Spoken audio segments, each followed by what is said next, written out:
téléspectateurs, bonjour Tindika et Zali Wabino Sephora Kings. Le lot Ozali Awa na pasteur Michel Teyoko Beta Masolo mingi o ezoleka. Nathan, c'est temps ici na Kinshasa. Bonjour prophète Michel. Bonjour maman journaliste. Sangoni. Oui, sangweza bien kakabino. To sepe su komona bino na ngoluna Zambe, Zamba pambola mingi. To moni bosali biso surprise ya okitambala moko na descente tu na centre boye. Vraiment to sepe makasi ko yamba bino.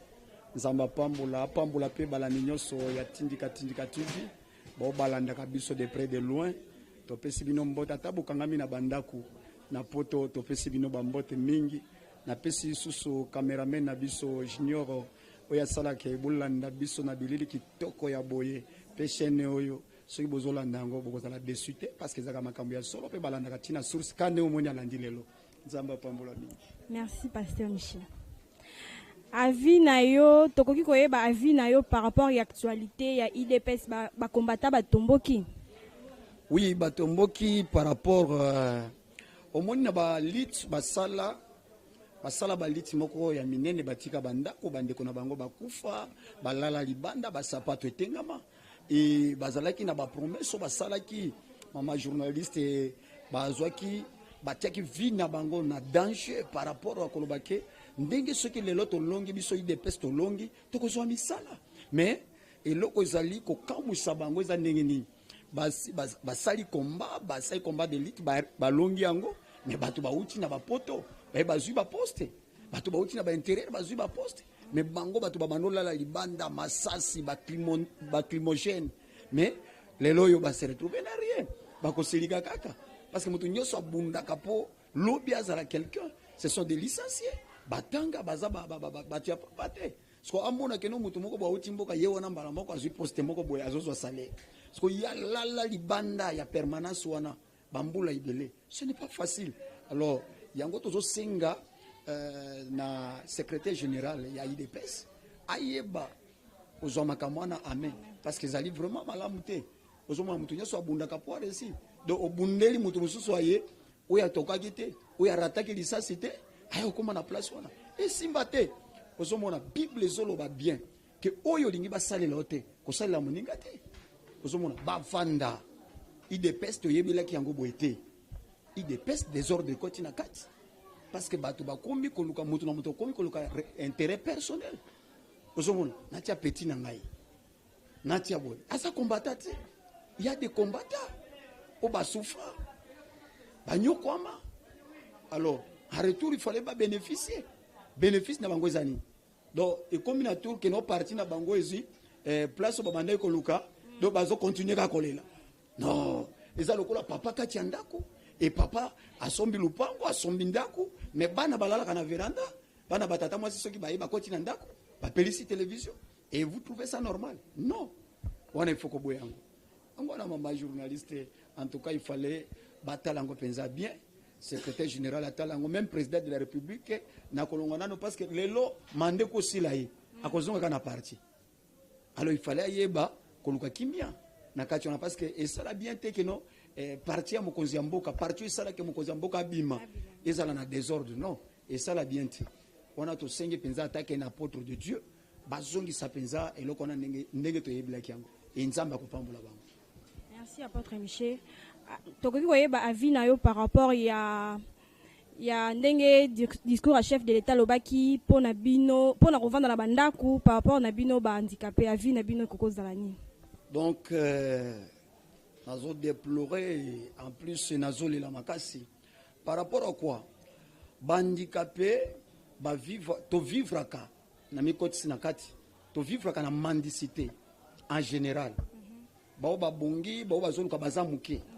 il y a des handicapés ba bando travailler na biti ils ont ba handicapé ba travailler na louf et na minute nazo lo ba handicapé a louf bazongi awa bazana centre moyen zate lo ko liezate bandika pe babando travailler na beach lelo bangonde bakomi ko senga singa parce que musala ko sala ezate bo lelo bazu décision tant que chef de l'état a décision il faut attendre ba paramètres il y a des aveugles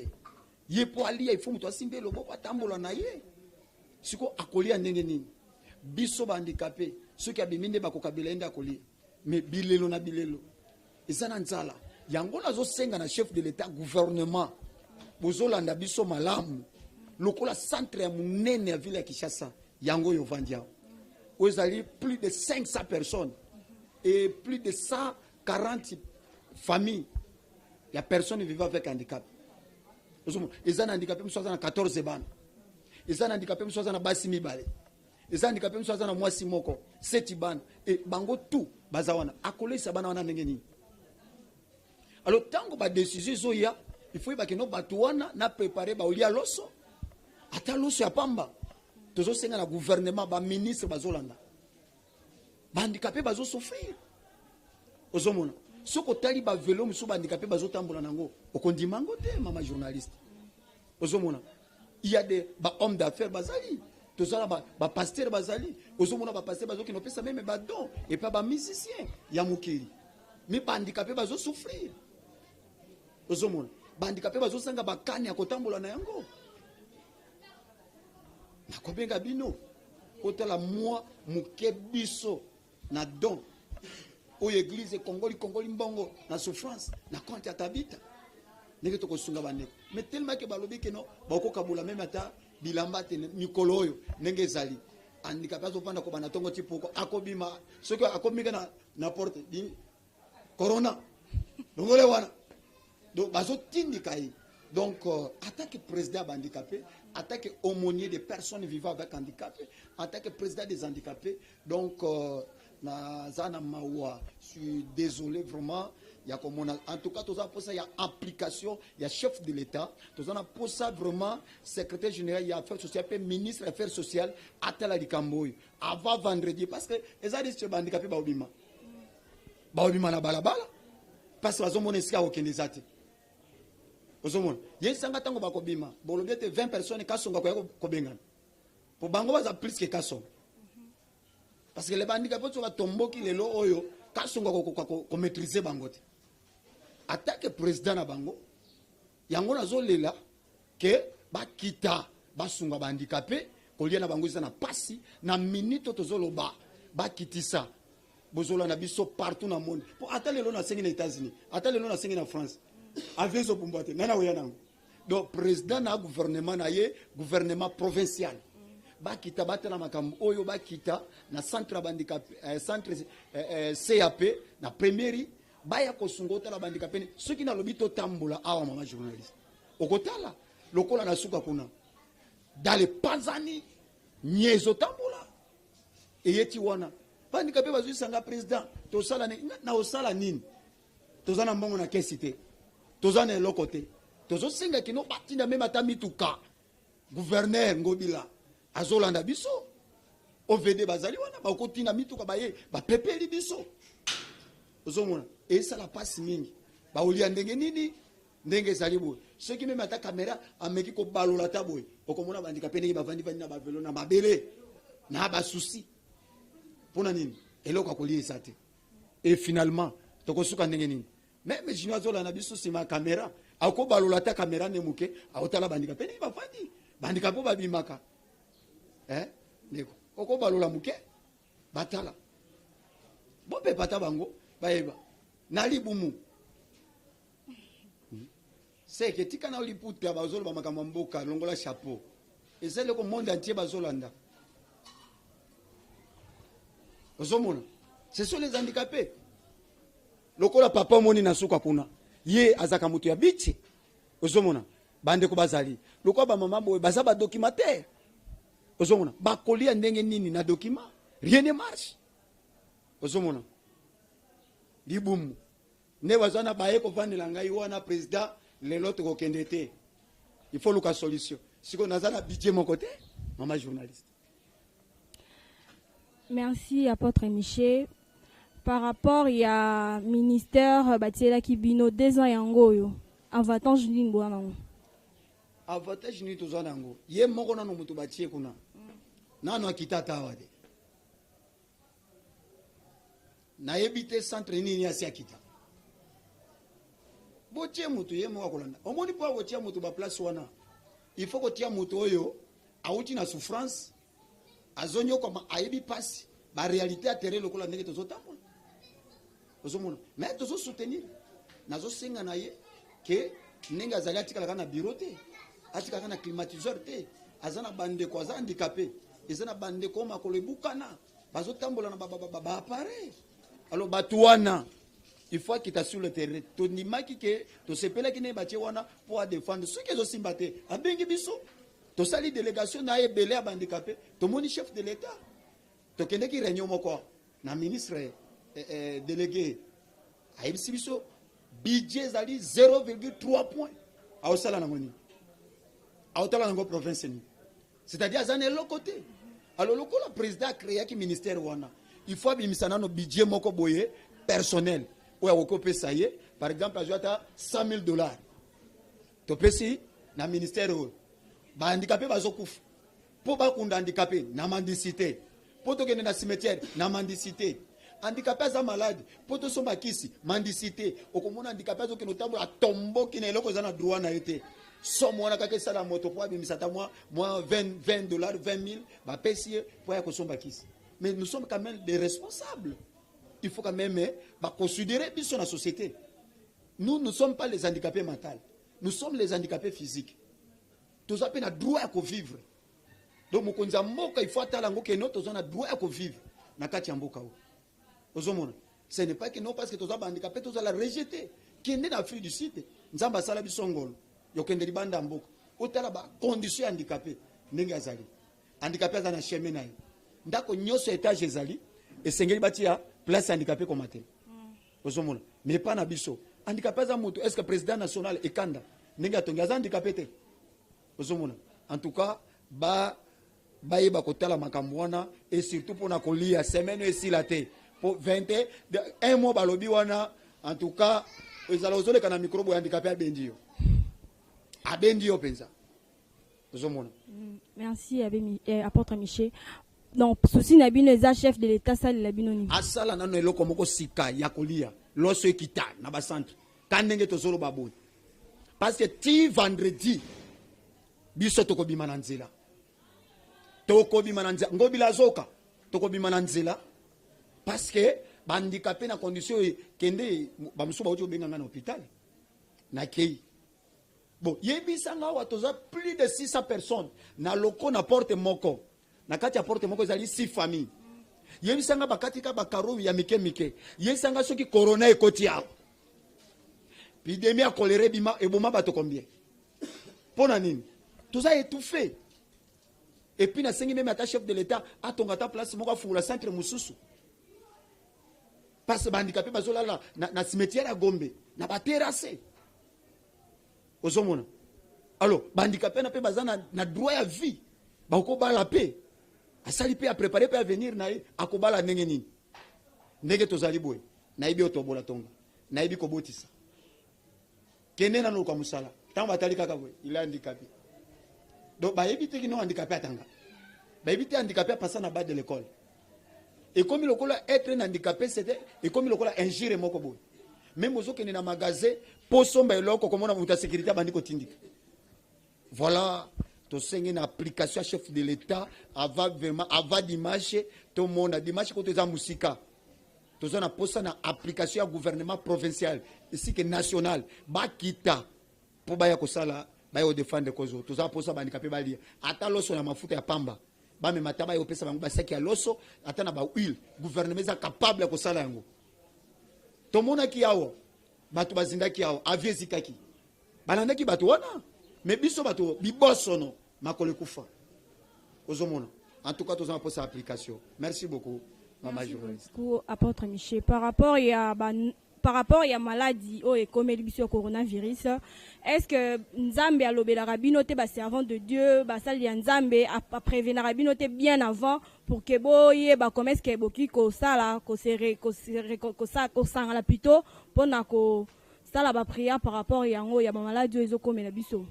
Bon, vous savez, madame, la journaliste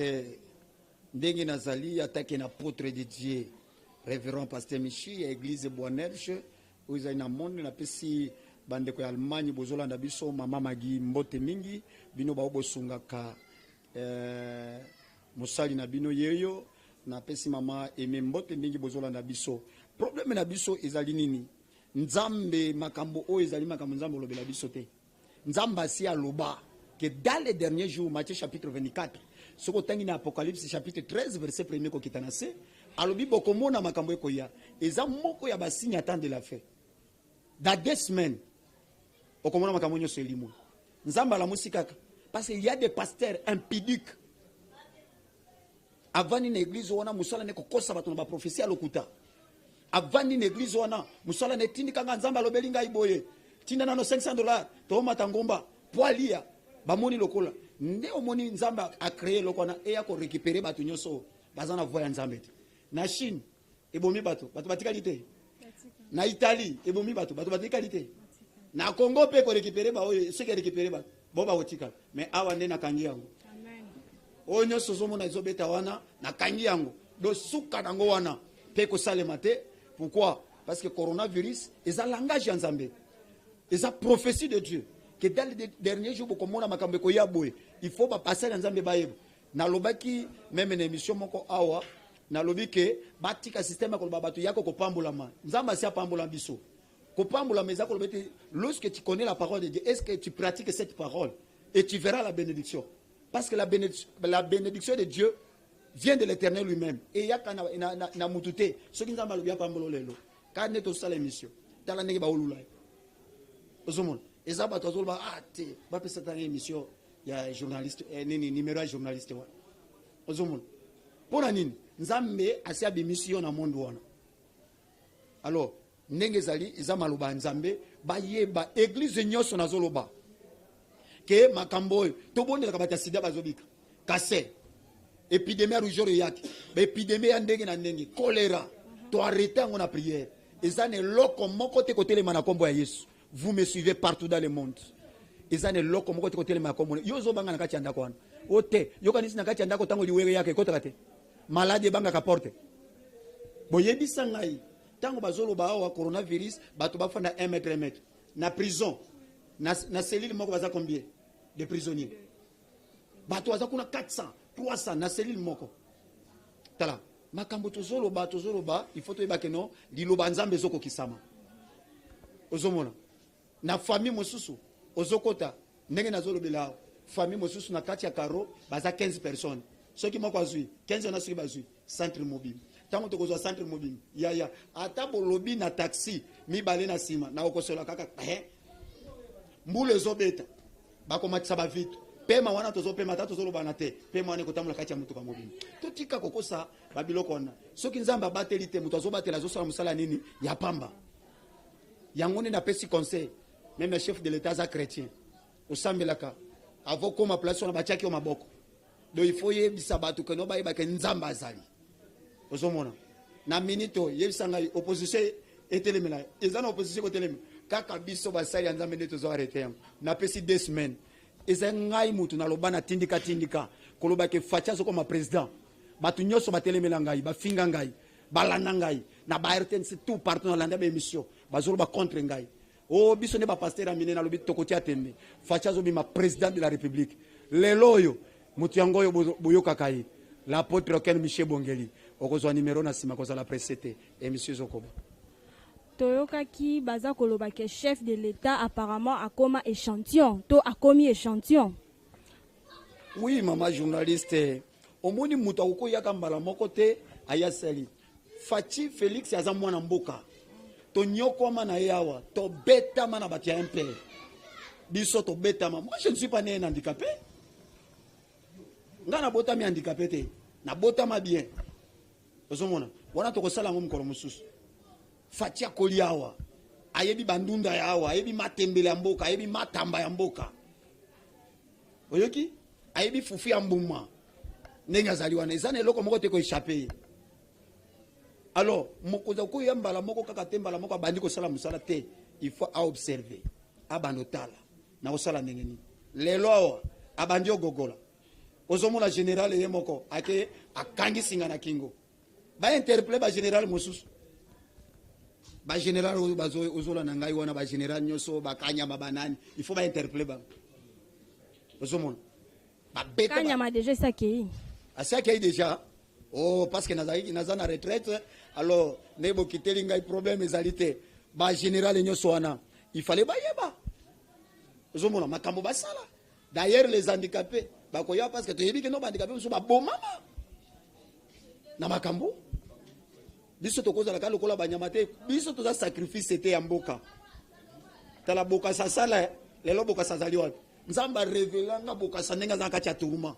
na kati ya prison poni ka boka ba handicapé ozomona alors esengeli na biso koyeba que non toza na droit ya ko vivre makambo nyonso ifo tambola ndenge tambola kana bamboka nyonso ozomona chef de l'état aza échantillon mais on a kosenga chef de l'état za ndenge nini ata lelote ata lobite na posa na ngai po akende tout droit na bit il fallait libala na FCC ekufa ozomona ako remplir ba ambition na et puis to zoibsa ndeko Kabila ke il faut atika ndeko Faci libre ya kosala musala. Merci apôtre Michel to komi de akoshite oui to komi de akoshite na émission na biso to koki koyeba préoccupation na yo pona makambo ya o etali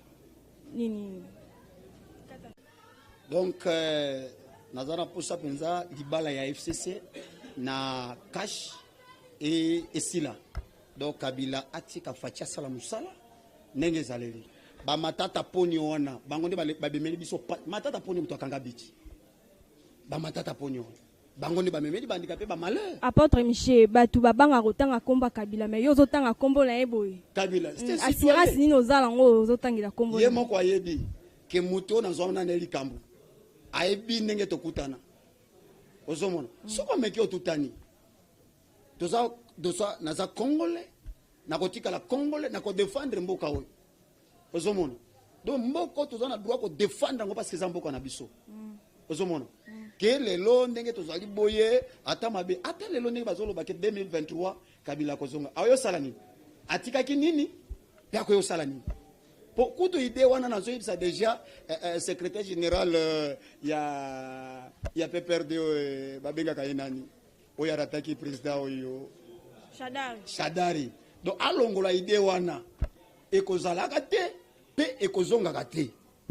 ozomona ekozonga te parce que totikele bango 19 ans soki 18 ans ba gérer mboka oyo ba gérer yango na ndenge ya mabe ba gérer yango na ndenge ko souffrir batu ti lelo souffrance zo kota kati ezali yoka nisi Faci bazo finga finga epona ni po ayi kokuta libulu azoko kobimisa te ozomona et batu ko pese so batu pasi ya ko mona que non batu yango banyokola biso osangani na bango ozomona tozotala makambo ebele yango moni ke tozana posa ke makambo échanger na kati ya mboka oyo pour que makambo échanger il faut que longola chauffeur parce que mutu keza bien chauffeur il faut longo parce que mokomi muso sala nini akomba mutu. Merci apôtre Michel to komi de akoshite na émission na biso tokoki kozwa un mot pour na centre na yo tokoki koyeba avis na yo. Oui, avis na ngai ces derniers temps on a zako senga eza kolobake bandako eza bandako ba 1900 zamani depuis ba flamand eza bandako moko kala ezotangana ndenge ko sakana te soki mbule beti place onde bandika pe bayaka ko batama parce que na bandako ko netangaka donc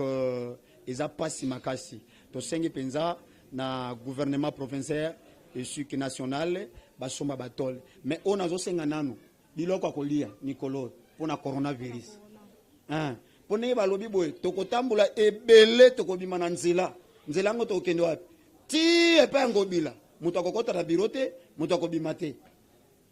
donc awa nazolo bila ko président nga national ekanda na pesi mbote président ngai provincial Cordon Manaka na pesi mbote parce que tango tokosala makambo oyo en tout cas bo pekisa biso te njala o tozo vivre bandi capital nga moko ndenge matame ekoti kolie komi na pasi bandicapé kolia kolata na passe toza batu toza na bana batanga toza na bana bazana ba université alors tokobokola bango ndenge nini bana banoyo mona kaka papa po atangisa biso il faut tomboka na magasin moko bako sala te loko moko boete pona biso bandicapé donc on a sengi que avant dimanche na émission oyo mokonzi ya mboka ezala bino bato bozana poto soki bomoni émission oyo botindela bango awa balanda yango bayeba ke bandicapé bazosouffrir décision bazwi ezali nde mpona koboma bandicapé eza mpona koboma bandicapé bo moye ya kobeta bango kotiela bango ata eloko na mai bakufa kufa eza te lokola basalaka te baliaka na bamagasin na basosiété tokanga kaka bamisala wana nyonso mpo bandicapé bakufa tokokufa te en tout cas ndenge tozoloba il faut koyeba ke non tozana kanda makasi biso bandicapé par rapport ya souffrance tozomona et bandicapé bazolia na pasi en tout cas tozosenga implication ya chef de l'état président le peuple d'abord. Ne oubliez pas ce que le père a dit, que le peuple d'abord.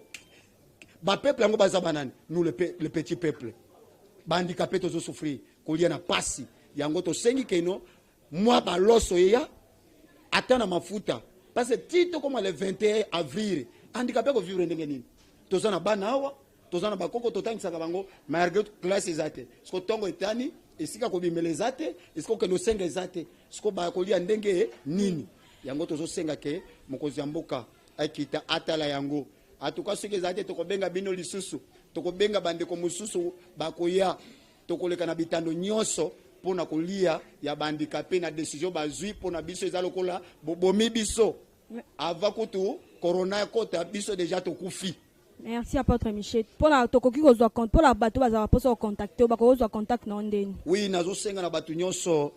o bazana posa ba numéro na biso to bondela ka ya ofele. Ata pasteur wana tutisaka libaku apesaka prophétie abimana mwasi na yo to akabula libala na bino yo lelo kozotungisama po lelo ko mashege fazer po bapesa prophétie lokuta te zongela nzambe zomona ba pasteur solo bazali ya lokuta pe bazali ba église solo ezali ya lokuta pe ezali zongela nzambe mama papa zongela kosambela ndeko ko négliger prière te okenda poto batika yo kende poto mais lelo bakanga yo mukanda okenda poto ozana ba relation mais bakangelo musala okenda poto lelo oyo bakanga yo mabota ozana ba province ozolanda biso na ba province partout ozolanda na Angola na Afrique awa tala ndenge ba fait non totika ya voyager mais ndenge voyager akozwa libala te oza mwasi kitoko oza mobali kitoko pourquoi oza diplôme mais na famille mobimba mutu oyo na kati ya musala wana azata na musala ya kitoko akosunga famille ezate non il faut benga biso na ba numéro na zo pesa yo wana et ba numéro wana ko benga biso to bondela ka ya ofele na zali wana na première limité avenue Forgeron numéro 45 na pesi révérend pasteur Benjamin Mbote ozali adjoint na ngai na pesi mama Christelle Mbote Marie Makanga Mbote pe bande konyoso balanda biso na penepe na musika yoka numéro na ngai yango wana plus 243 89